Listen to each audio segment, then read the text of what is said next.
In light of the recent attack on Eden Prime, many colonial investors are pulling their support for future projects.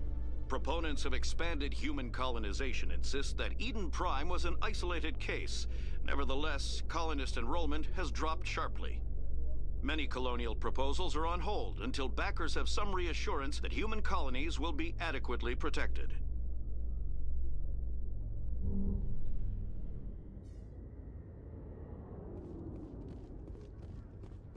Logged. The commanding officer is aboard. XO Presley stands relieved.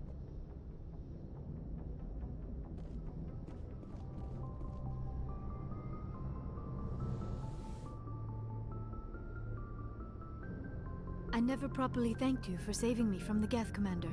If you hadn't shown up, I'm just glad we got there in time. so am I. I know you took a chance bringing me aboard this ship. I have seen the way your crew looks at me. They do not trust me. But I am not like Benezia. I will do whatever I can to help you stop Saren. I promise. Don't worry, Liara. I trust you. I know you won't let me down. It means a lot to hear you say that, Commander. Thank you. Tell me about yourself, Liara. Me? I am afraid I am not very interesting, Commander. I spend most of my time on remote digs, unearthing mundane items buried in long-forgotten Prothean ruins. Sounds dangerous. And lonely.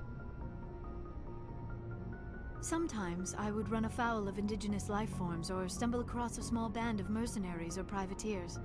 But I was always careful. Until the Geth followed me to Artemis Tau. I never found myself in any situation my biotics could not handle. As for the solitude, well, that is one aspect that most appealed to me. Sometimes I just need to get away from other people. You don't like other people? I suppose it comes from being a matriarch's daughter. People expected me to follow in Benezia's footsteps. They wanted me to become a leader of our people. Matriarchs guide their followers into the future. They seek the truth of what is yet to come. Maybe that's why I became so interested in the secrets of the past. It sounds so foolish when I say it out loud. It sounds like I became an archaeologist simply to spite Benezia. All children rebel against their parents. It's a natural part of growing up. Aha, you share the wisdom of the matriarch, Shepard. That is exactly what Benezia said when I told her of my decision. But there was more to it than that. I felt drawn to the past. The Protheans were these wondrous, mysterious figures. I wanted to know everything about them. That is why I find you so fascinating. You were marked by the beacon on Eden Prime. You were touched by working Prothean technology. Sounds like you want to dissect me in a lab somewhere. What? No! I did not mean to insinuate. I never meant to offend you, Shepard. I only meant that you would be an interesting specimen for an in-depth study. No, that's even worse. Calm down, Liara. I was only joking. Joking? Oh, by the goddess, how could I be so dense? You must think I am a complete and utter fool. Now you know why I prefer to spend my time in the field with data disks and computers. I always seem to say something embarrassing around other people. Please, just pretend this conversation never happened. I'd like to know more about the Asari. We were the first species to discover the Citadel. We were instrumental in forming the Council, and we always strive to be the voice of peaceful cooperation in galactic disputes.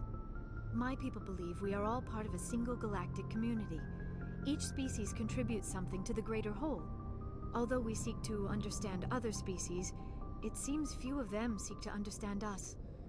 The galaxy is filled with rumors and misinformation about my people. Like what?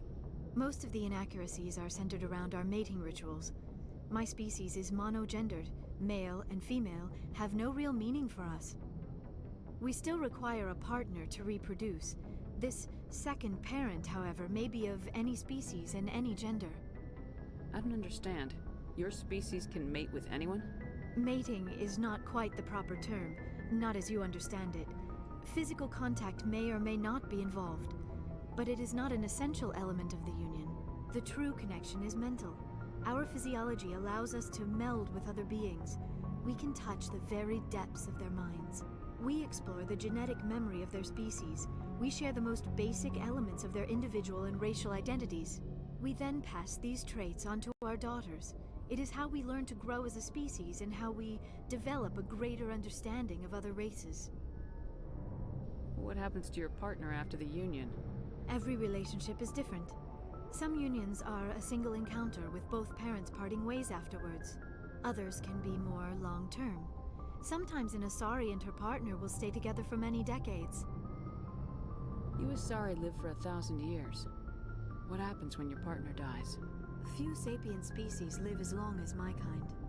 We have learned to take a philosophical approach to our unions. We do not focus on the inevitable loss of our partners. Instead, we enjoy the time we spend with them. And even after they're gone, a part of them lives on in us. The union is a connection that transcends both time and space. Do you know who Matriarch Benezia chose as her partner? She rarely spoke of her partner. Though I know my father, if you want to use that term, was another Asari. I thought you always needed another species to serve as one of the parents. Think about it, Shepard. If we were not able to mate with our own species, we would have died out long before we ever mastered spaceflight and left our homeworld. Union with our own kind is no longer common, not for the purposes of reproduction. Most Asari believe it weakens our species. Asari daughters inherit racial traits from the father species. If both parents are Asari, then nothing has been gained, or so conventional wisdom would hold. I am what is sometimes called a pureblood. Though no Asari would ever be cruel enough to say the word to my face, it is a great insult among my people. It is possible Benezia's partner was embarrassed by their union. She may have been too ashamed to publicly acknowledge me as her offspring. Maybe she wanted to meet you but couldn't. Something could have happened to her. Maybe she passed away. You might be right. I hope you are.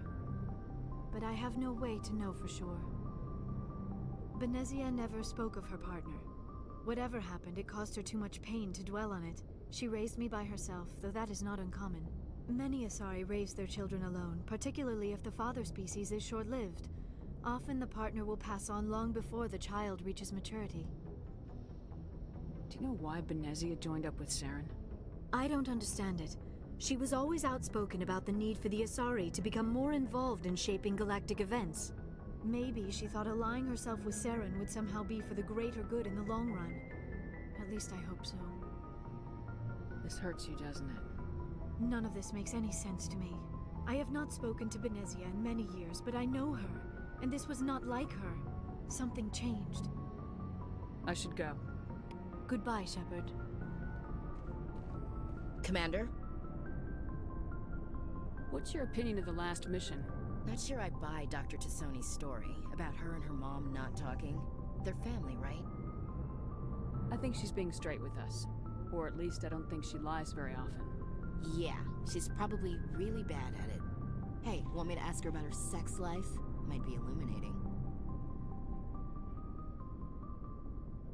I don't think she's used to teasing, good-natured or otherwise. No fun, Commander. Too bad those ruins got destroyed. I mean, they lasted thousands of years. That's impressive. Do you have a few minutes to talk? One-on-one? I'm sorry, Commander. I need to get my duty squared away. I wouldn't mind talking more later, though. Dismissed, Chief. Ma'am.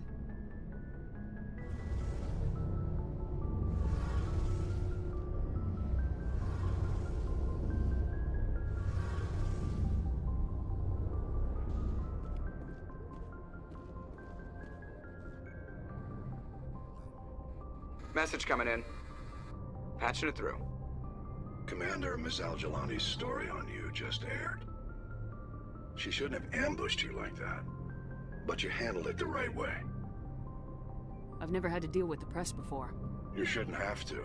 This won't happen again, Commander. We have a press corps so personnel don't have to deal with her kind of BS. Just wanted to let you know what the response was back home. I won't keep you any longer. Fifth Fleet out.